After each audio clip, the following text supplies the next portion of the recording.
Hi, how you doing? My name is Mac. I hope you're having a wonderful day. So today, I'm just out here looking at some of the fields that we helped Farmer Jim plant a couple weeks ago. The oats are starting to come up really nice. But you know what? That's not what's really cool about where I'm walking today. I'm actually walking on a footpath. Now this is something that is unique, I think, to the UK and possibly Europe, but definitely not in the US, not like this. Let's talk about it.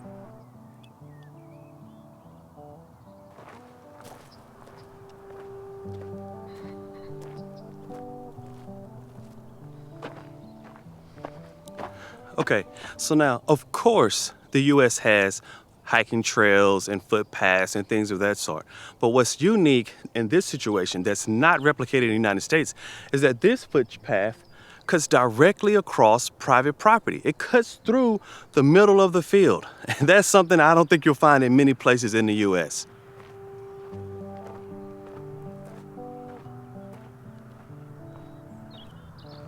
But we're talking about a path that cuts across private property across someone's field. This wouldn't happen in the US.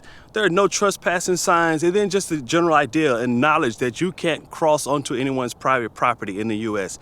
And there definitely would not be maintained footpaths cutting across someone's field. Again, if farmers are generous, landowners are generous, and if there's a historical path there, they may allow it. It would run along the edge of the field. I promise you, it would almost never cut across the center of what is a planted field. That's what's really unique about the British footpaths in relation to the US footpaths.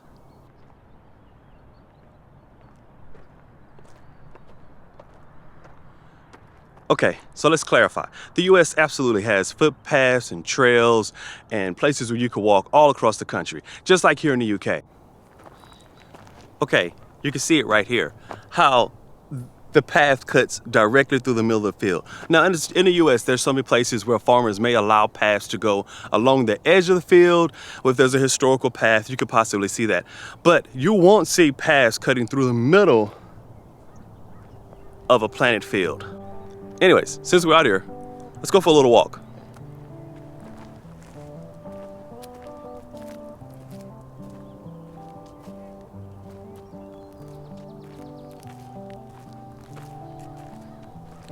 When I say that the US doesn't have the history of footpaths, I mean really doesn't have the history. Some of these footpaths date back to 5000 BC, back to the Neolithic and the Iron Age. That's how old some of these footpaths are. Some of these Neolithic footpaths were updated by the Romans between 43 and 410 AD.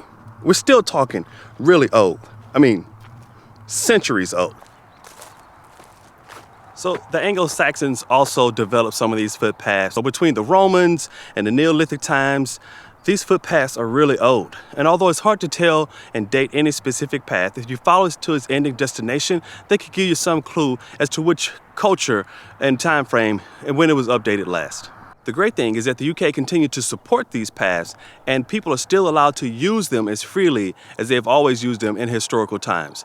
And if you're wondering what this yellow flower is in this field here, this is a brassica family, and this plant is used to produce your rapeseed oil. This is a rape plant, and so it's a rapeseed oil. It's in the brassica family. Same family as cabbage and turnips and things of that sort.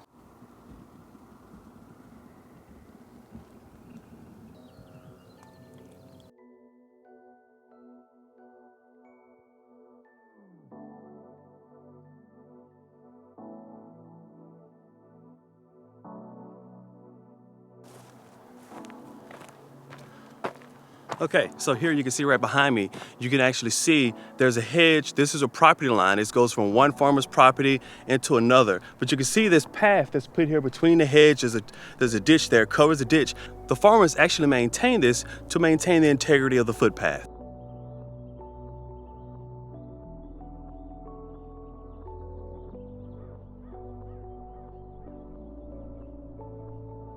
But I tell you, this is absolutely gorgeous. As far as I can see, in the distant background, you have the rolling English hills, just lovely. Then here you get this path walking through this field with all these beautiful yellow flowers all around you. I tell you, yeah, I wish you could be here to see this in person, but I'm trying to show it to you so you can appreciate it.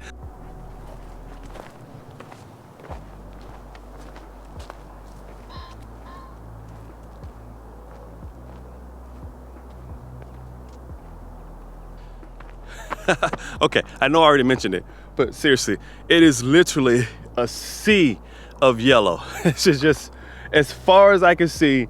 You can see some trees sticking up through, in different places, but just the fields just extend, and it's just yellow field after yellow field after yellow field.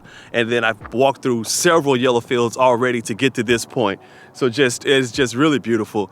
If you ever get a chance to drive out through the spring, through the English countryside, you can see this for yourself. If you ever get that opportunity, I do suggest you take it. It is really beautiful. If you can find a footpath, walk along the footpath. Of course, you have to stay on the footpath. You can't go walking across the fields.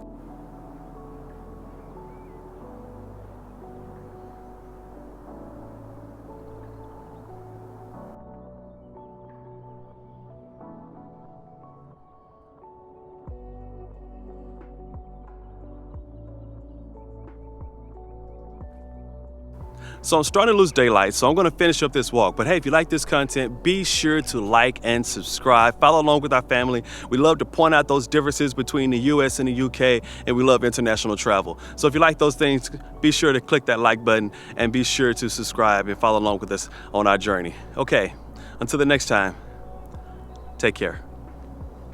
Walking through a vast sea of yellow puts me in mind of the Elysian Fields. Although this is a field of nothing but monocultured crops, there is still beauty in nature that cannot be overlooked, nor should it be.